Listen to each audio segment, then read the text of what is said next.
जगिए सारा है माता की महिमा।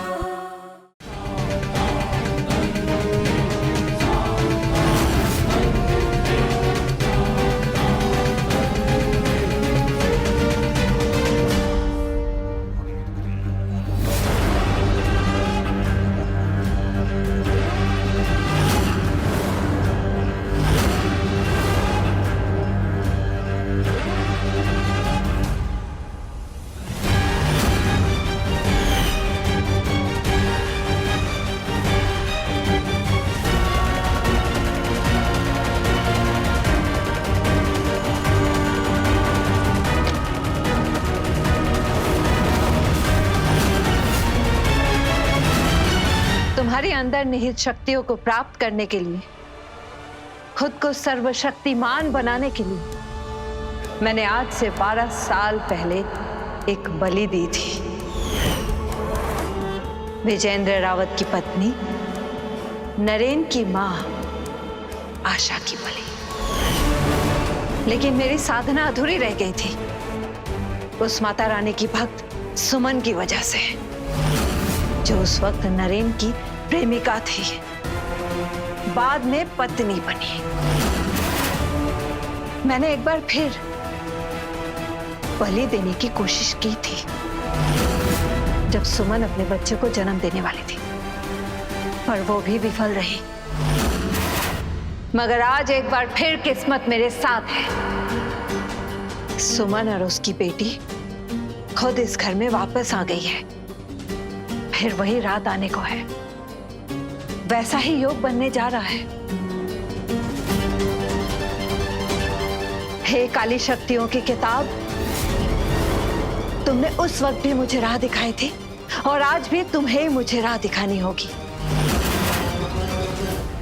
ताकि मैं उस अधूरी साधना को पूरा कर सकूं।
सुमन के गले का लॉकेट लेकर उसकी शक्ति प्राप्त करो। अगर यही तुम्हारा आदेश है तो मैं किसी भी हालत में सुमन के गले से उसका लॉकेट हासिल करके रहूंगी, चाहे इसके लिए मुझे उसका गला ही क्यों ना काटना पड़े। अब मैं बनूंगी सर्वशक्तिमान। इस संसार में सिर्फ और सिर्फ मेरी पूजा होगी। कोई माता रानी की भक्त तो क्या, खुद माता रानी भी मुझे रोक नहीं पाएगी।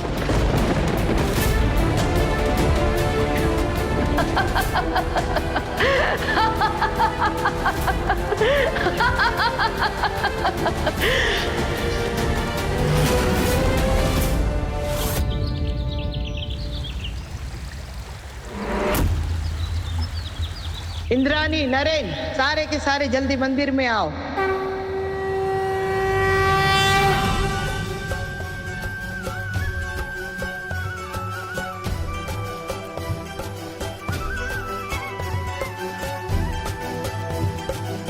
सभी माता रानी का पूजन करेंगे और फिर परीक्षा का शुभारंभ होगा।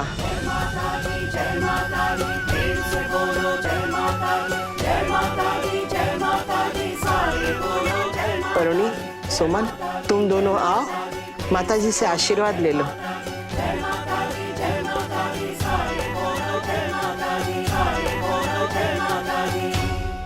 वरुणी, मुझे इनके आशीर्वाद की कोई जरूरत नहीं।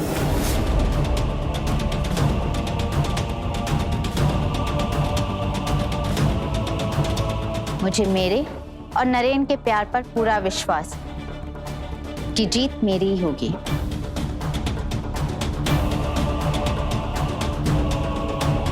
मैं इन तुच्छ लोगों की तरह देवी से भीख नहीं मांगती हूँ। भगवान तो माता पिता के समान होते हैं, उनसे कुछ मांगना भीख नहीं कहा जाता, ये तो भक्त का अधिकार होता है।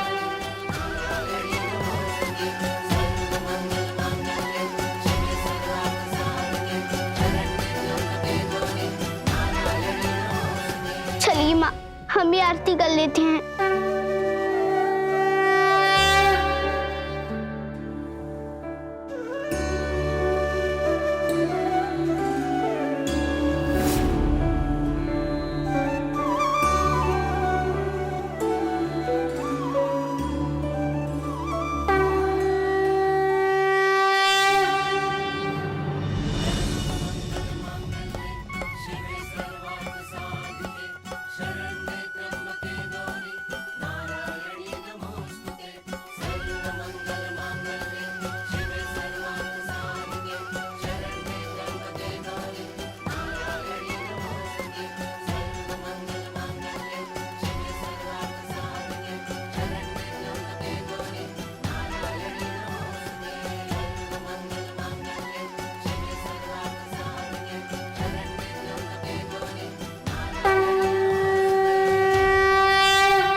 सदियों से पति पत्नी के रिश्ते की परीक्षा ली जाती है। एक बार सत्यवान और सावित्री की भी हुई थी। जब यमराज सत्यवान के प्राण लेकर जा रहे थे तो सावित्री ने अपने सतीत्व के बल पर यमराज से अपने पति के प्राण वापस मांग लिए थे।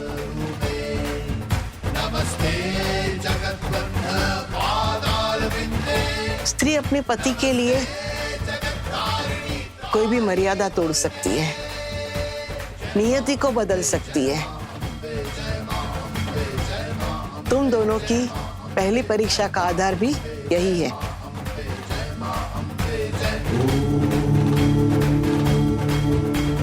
लल्ला, तुम कुर्सी पर बैठो।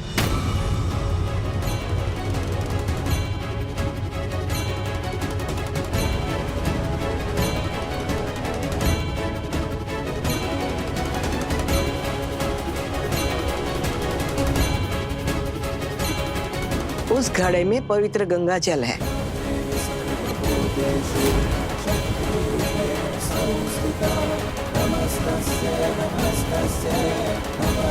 वरुणी, सुमन, तुम दोनों को अपने हाथ के चूल्हों में पानी भरना है। उस जल को लेकर तुम दोनों को 9 बार नरेन की परिक्रमा करनी है और अंत में उस जल को नरेन को सौंपना है। लेकिन ये याद रहे कि परिक्रमा के दौरान अगर किसी के भी हाथ से जल पूरी तरह से गिर गया तो वो ये परिक्रमा हार गया।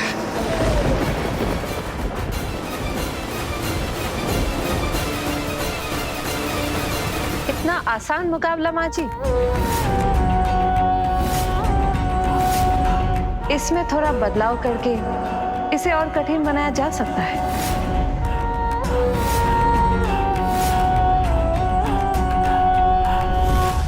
ऐसा करे तो दोनों के हाथों में पानी तो हो, पर इनके रास्ते कैसे होंगे? ये निर्णय वरुणी सुमन के लिए और सुमन वरुणी के लिए करे तब असली मायने में दोनों के लिए कठिनाई साबित होगी, क्योंकि दोनों ही एक दूसरे को हराना चाहती हैं। दोनों ही नरेन के लिए कुछ भी करने के लिए राजी हैं और दोनों ही अपना प्रेम और सतीत्व साबित भी करना चाहते हैं।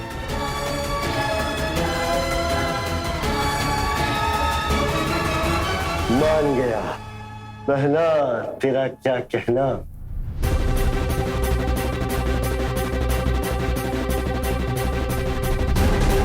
मुझे मंजूर है।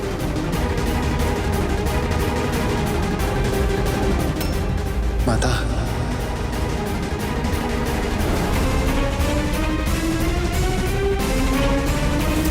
इंद्रायणी अवश्य कोई छल करने वाली है। पापी कितने भी छल कर लेना, उसका अंत निश्चित है। जैसे रक्त बीज के साथ हुआ, उसे लगा था कि वो रक्त के हर बूंद से जीवित हो उठेगा, तो उसका अंत कोई कर ही नहीं सकता। लेकिन नियति ने उसके अंत का निर्माण कर दिया। वैसे ही इसकी हर चाल का उत्तर महिमा सुमन की भक्ति ही दी।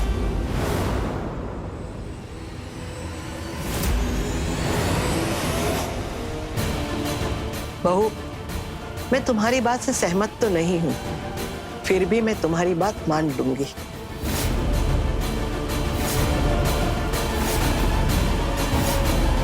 ताकि कल को ये सुनने को ना मिले कि मैंने पक्षपात किया है। सुमन और वरुणी, अब बताओ, तुम दोनों एक दूसरे को किस तरह से मात देना चाहोगी?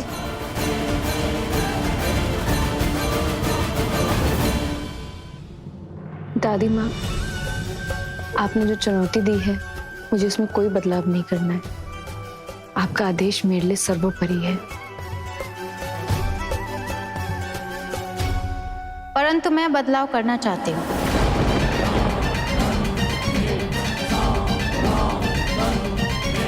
सुमन को कांटों के रास्ते पर चलना होगा।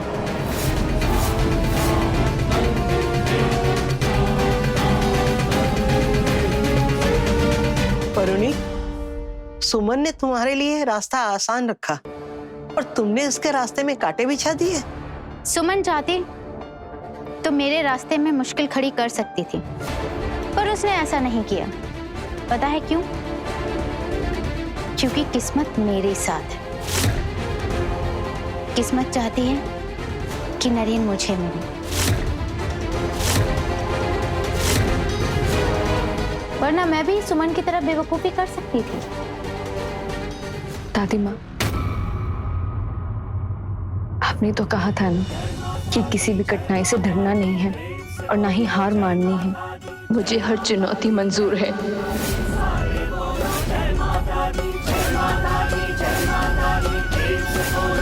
जीत माँ की ही होगी। जय माता दी।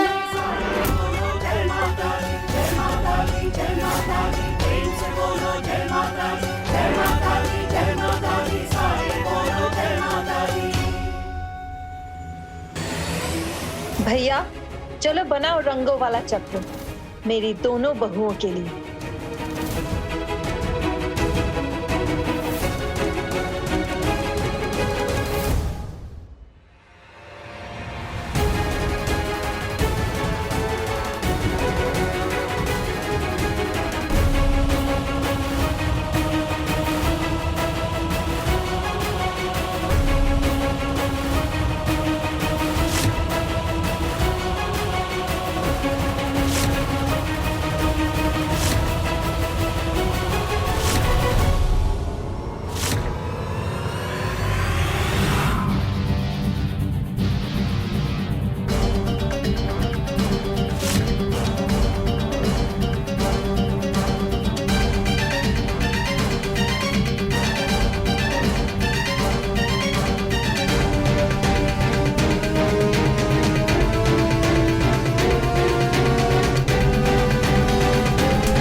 माता,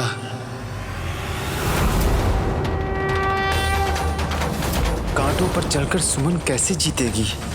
भक्ति के बल पर सुमन को ये परीक्षा देनी होगी नारद।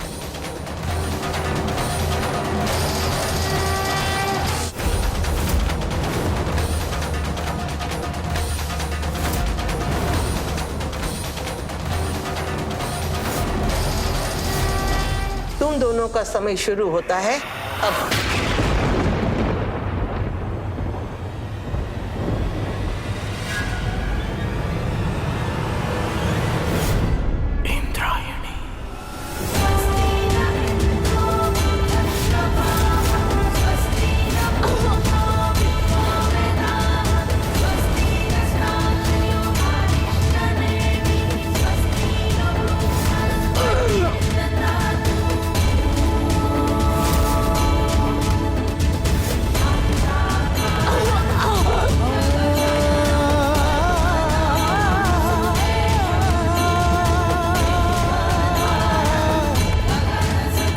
हे माता रानी, रक्षा कीजिए।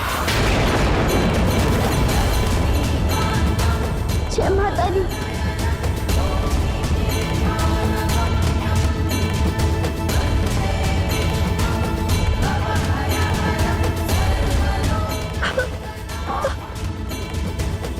माँ, जय माता दी बोलिए, जय माता दी। सुमन की हार तो निश्चित है। निश्चित तो ये भी था कि यमराज ने अगर किसी के प्राण लिए तो वो वापस नहीं लौटाते, पर सावित्री के सतीत्व के आगे उन्हें हार माननी ही पड़ी। पर यहाँ सुमन का जीतना नामुमकिन है। स्त्री की शक्ति जब भक्ति में परिवर्तित हो जाती है ना, तो हर असंभव काम संभव हो जाता है।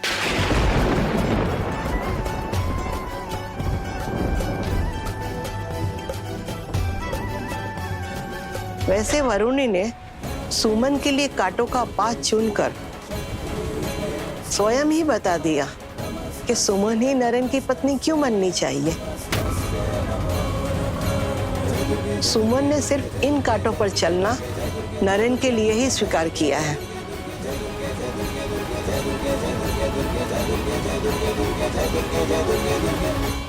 छोड़ दो सुमन, मत चलो ना कांटों पर। नहीं नरेन, मुझे अपना प्यार साबित करना है।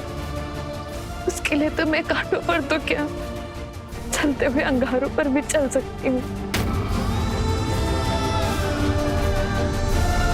जय माता दी। जय माता दी। मत चलो ना सुमन अब कांटों पर, रहने दो। जय माता दी। कुछ कीजिए माता।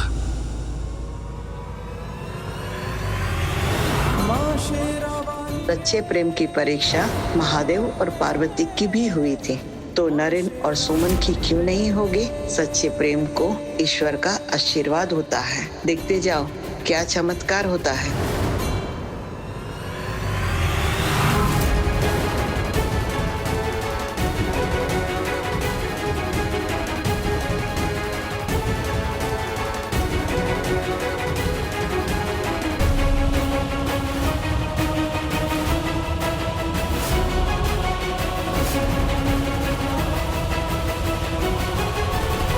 अब मेरा 5वां फेरा पूरा होगा।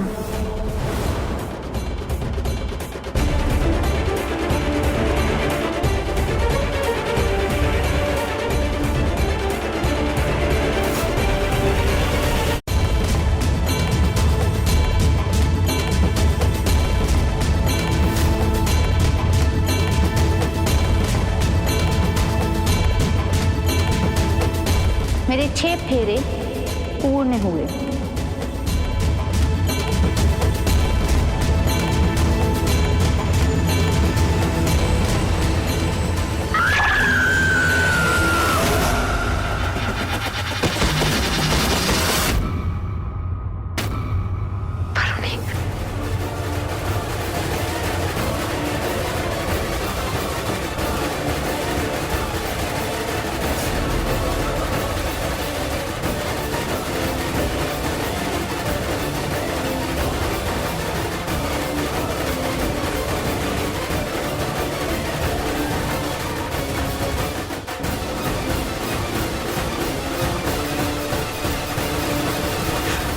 ये मुकाबला तो यही खत्म हो गया। वरुणी के हाथ से जल गिर गया। मैं सुमन के पैर से निकले हुए खून से फिसली हूँ। सुमन कांटों पर चलकर अपने ही खून पे नहीं फिसली और तुम उसके 2 बूंद खून पर फिसल गई। ये भी खूब कही। ये तो शुक्र मनाओ कि मेहमान ने आकर तुम्हें बचा लिया, वरना तुम तो लहूलुहान हो जाती। हर मायने में सुमन ने ही इस कठिन परीक्षा को जीता है। सुमन, तुम ही विजेता हो।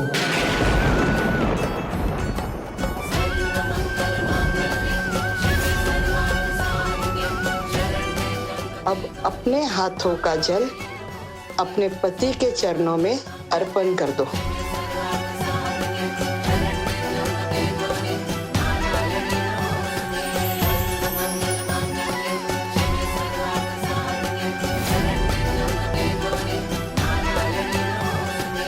लेकिन मेरी जीत तभी कहलाएगी जब मेरे पति परमेश्वर मेरे होंगे।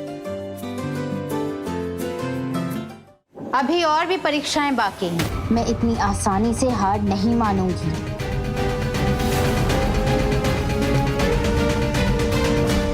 सही कहा। अगली परीक्षा है महादान की।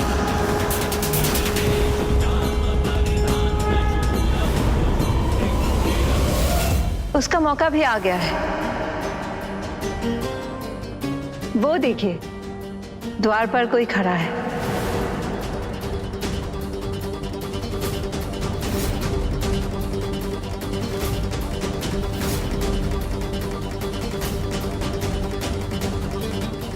इस भिक्षुक को तो हमने नहीं बुलाया है।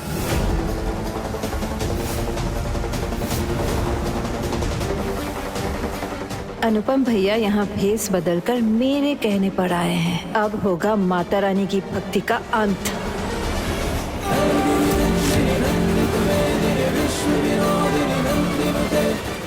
इंद्राणी, छल करके जो तुम करने जा रही हो, उससे तुमने भक्ति को नीचा दिखाने का प्रयत्न किया है, और उसके लिए तुम्हें ना मैं माफ कर पाऊंगी और ना देवों के देव महादेव।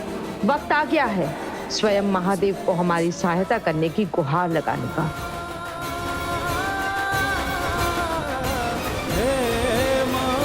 ओम नमः शिवाय।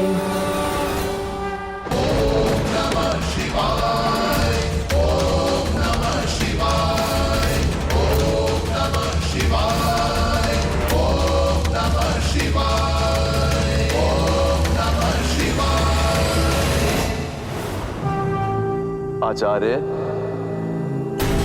इंद्राणी इतना बड़ा छल करने जा रही है इन भक्तों के साथ। आप जानते हैं कि शेरावाली 3 देवियों के अंश से प्रकट हुई है, जिनमें से महालक्ष्मी आपकी बहन है। उनके भ्राता होते हुए भी आप शेरावाली के विरुद्ध जाके इंद्राणी का साथ दे रहे हैं, क्यों? हे उमापति भोलेनाथ, प्रतिशोध लेना चाहता हूं महादेव। प्रतिशोध मात्र माता रानी से ही नहीं, समस्त देवताओं से मैं अपना प्रतिशोध लेना चाहता हूं। बृहस्पति से अधिक योग्य होने के पश्चात भी मुझे सर्वोच्च गुरु का पद प्रदान नहीं किया गया। अदिति पुत्रों ने सदैव दीति पुत्रों के साथ छल किया है। हे आशुतोष, आप मुझे स्मरण दिला रहे हैं कि लक्ष्मी का मैं भ्राता हूं, परंतु वामन अवतार में लक्ष्मीपति नारायण ने मेरे साथ छल किया था। अब मैं धरती लोक से देवताओं की भक्ति का अंश समाप्त करूं। जो योग्य हो, शक्तिशाली हो, वही धरती पर पूजनीय होगा। इसके लिए भले ही हमें देवलोक में क्यों न युद्ध छेड़ना पड़ जाए, मैं और मेरी शिष्या इंद्राणी पीछे नहीं हटेंगे महादेव। पर आचार्य, देवताओं का परिशोध मानव जाति से क्यों? ऐसा नहीं है महादेव। त्रिदेवियों ने मिलकर अपनी शक्ति से माता रानी को प्रकट किया था। माता रानी की पराजय अर्थात समस्त देवताओं की पराजय है। माता रानी ने वचन दिया था कि वो धरती पर अपने भक्तों की रक्षा करेंगी, परंतु अब माता रानी विवश हो जाएंगी, क्योंकि अति शीघ्र धरती से भक्ति का अंत होगा, अवश्य होगा।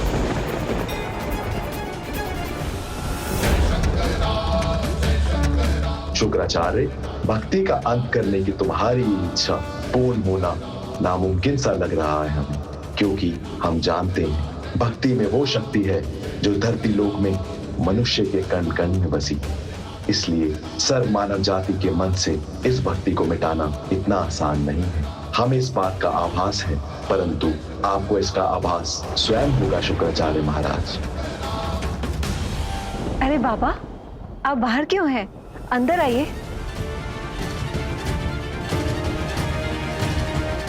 आपका ही इंतजार था। माँ जी, आप ही ने इन्हें बुलाया है ना अपनी परीक्षा के लिए?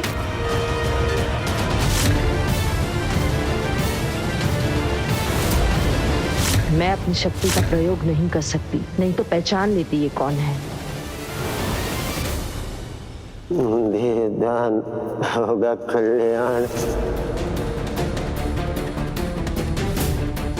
आप दोनों गृहिणियां मुझे उस चीज का करेंगी दान जो आप लोगों को सबसे ज्यादा प्रिय हो और जिससे बसी हो आपकी जान।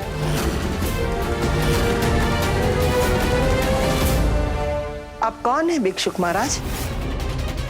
मैंने तो किसी और को बुलाया था। माता, जिनका आपने बुलाया था उनका कोई बहुत बड़ा न्योता आ गया है, तो स्वयं हमको यहाँ भेज दिया। फालतू के बात में अपना और हमारा कीमती समय क्यों बर्बाद कर रहे हैं? जो देना है दीजिए दान और कीजिए, हमको चलता है।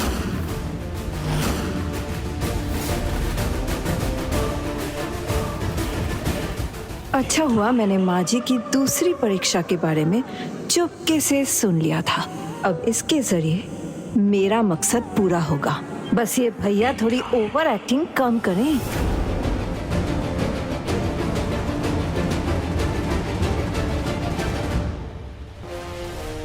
ये लीजिए। ये अंगूठी इतनी महंगी है कि आपके 7 पुश्तें घर बैठकर खाएंगे, उन्हें काम करने की जरूरत नहीं पड़ेगी। अच्छा, अगर आपको भी जीतना है ये मुकाबला, तो इससे भी करना बड़ा दान भला।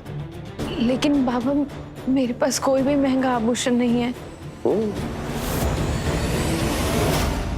ये मंगलसूत्र है ना?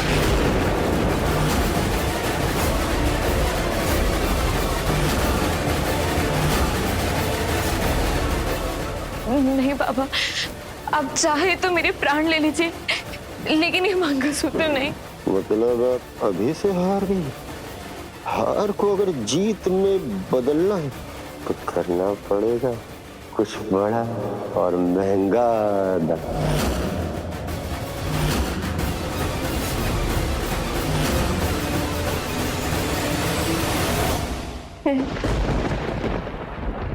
मेरे पास मेरे पति की निशानी है, जो मुझे बहुत अनमोल है।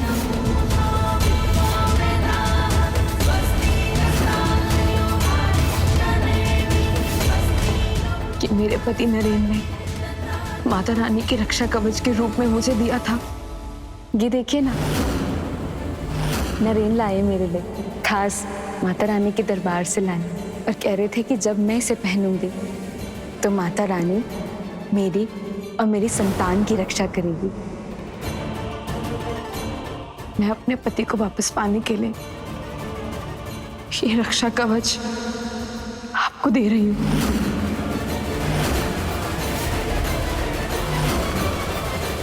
सुमन, नहीं,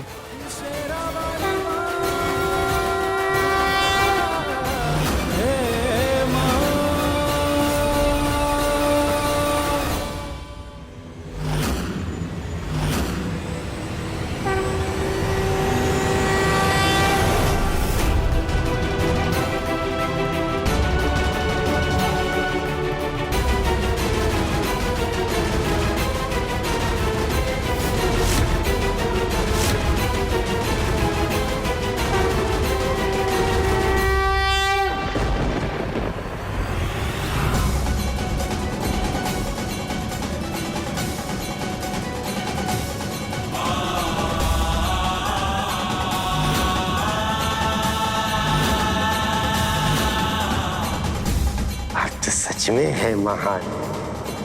पति की प्राप्ति के लिए कर दिया रक्षा कवच बदल।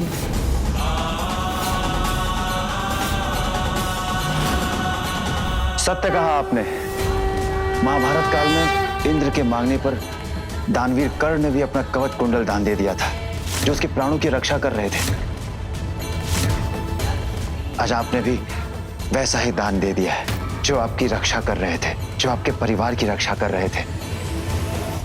बिल्कुल निर्मोही बालक, बिल्कुल। ये नहीं है साधारण दान, ये है अनमोल वस्तु का महादान।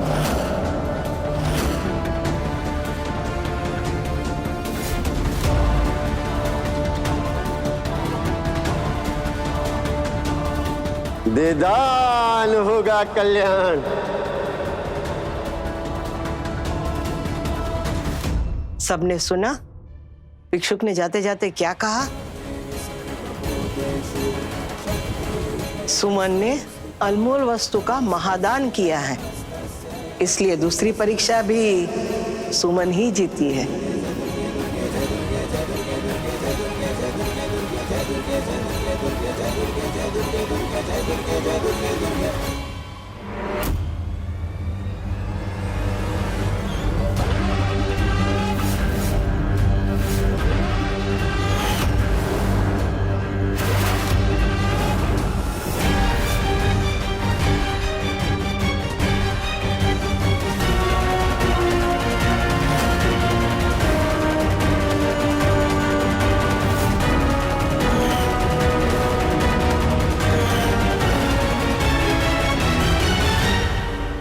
ये बहना नहीं मानेगी किसी का कहना।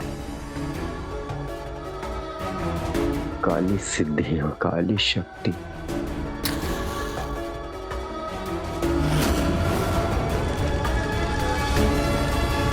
मुझे थोड़ी सी डर लग रहा है, जाने कब क्या हो जाए। अभी सब कुछ घर के अंदर, अगर कहीं किसी ने देख लिया तो।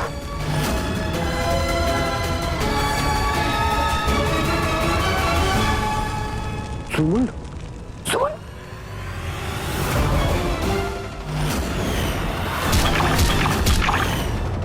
सत्यानाश। अरे कभी तो सामने देखकर चलिया करो सुमन। माना कि तुम्हारे पति का रक्षा कवच छिन गया है, लेकिन इसका यह मतलब तो नहीं कि तुम होश में ना रहो। अब जाओ ये सब साफ करो। और हाँ, दूसरी अच्छी चाय बना कर लेके आओ। अब जाओ।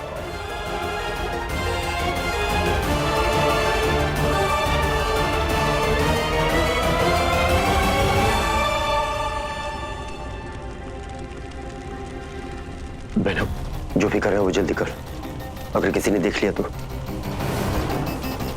वैसे भी अगर कालजयी महाराज को पता चला कि तू ये सब काली शक्तियां, कि तू जानती है ना कि उनका भी कोप बरसेगा।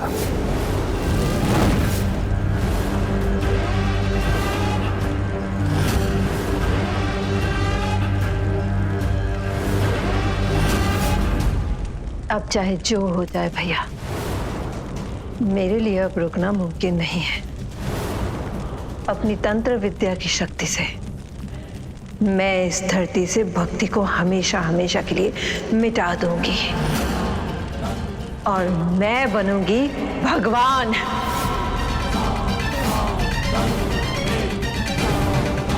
आप जाइए यहाँ से।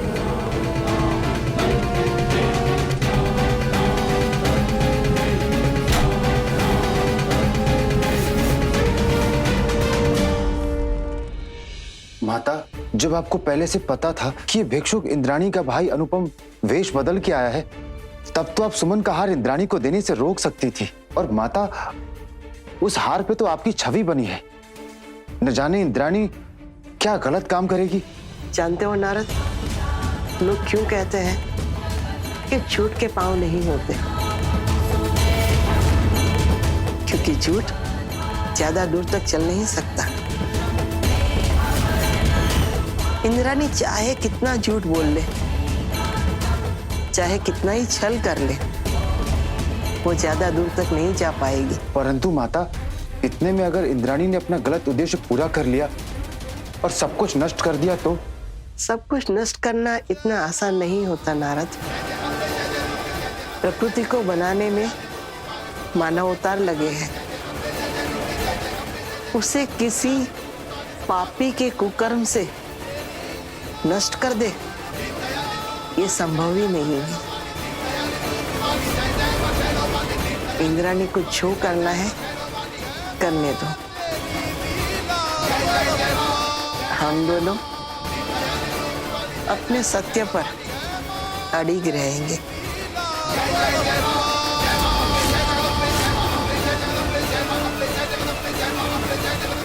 अच्छा, तो ऐसे करें शेरा वाली मदद। अगर शुक्राचार्य महाराज ने मुझे शक्तियों का प्रयोग करना वर्जित ना किया होता तो ये बात मुझे पहले ही पता चल जाती।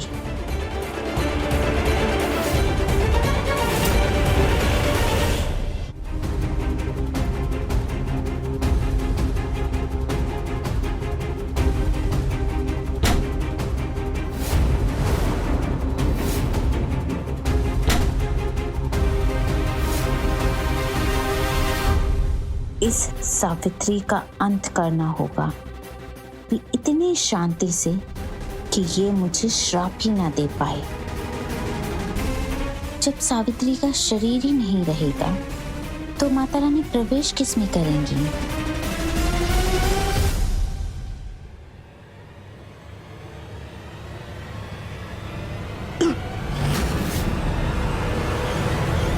अब सुमन पर करूंगी मैं प्रहार। उसने माता रानी के कवच वाला लॉकेट उतार दिया है। ओम ह्रीं क्लीं चामुंडाय विचे।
कुछ गलत होने का एहसास हो रहा है नारद।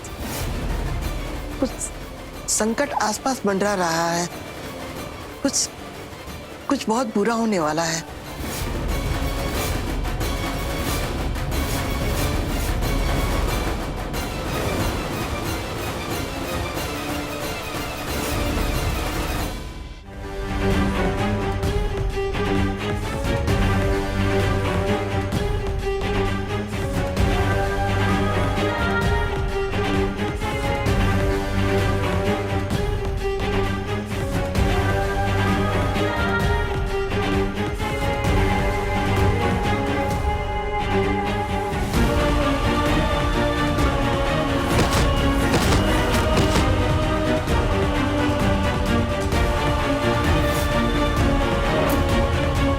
सुमन, आज तेरी मौत पक्की है।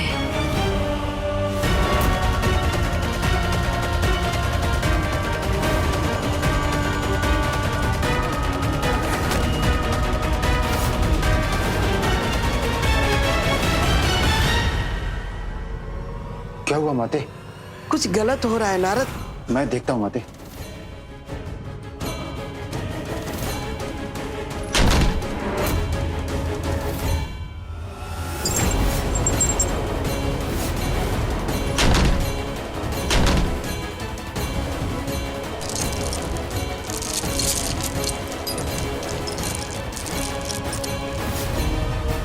तोड़ने की कोशिश करो। जी माता।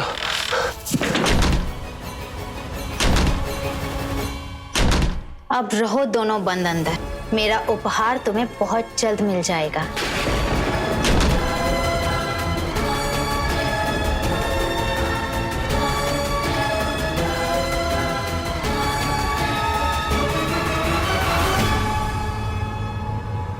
माता, ये तो विषैली वायु है।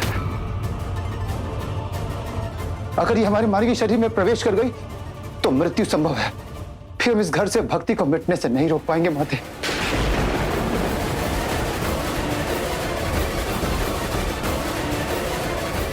हम अपनी शक्तियों का प्रयोग नहीं कर सकते। वचन से जो बंधे हैं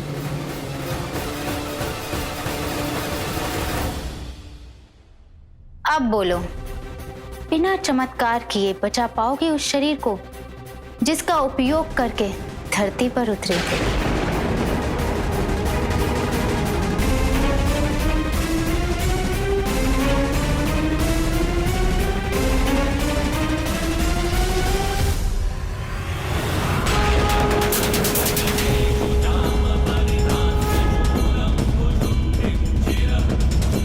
ये गलत है, तुम्हें ये नहीं करना चाहिए था। महादेव मदद कीजिए।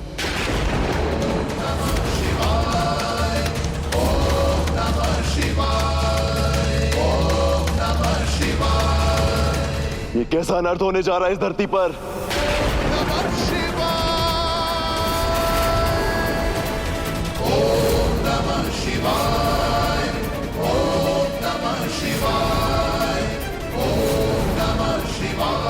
रुक जाइए महादेव, शांत हो जाइए। कदापि नहीं।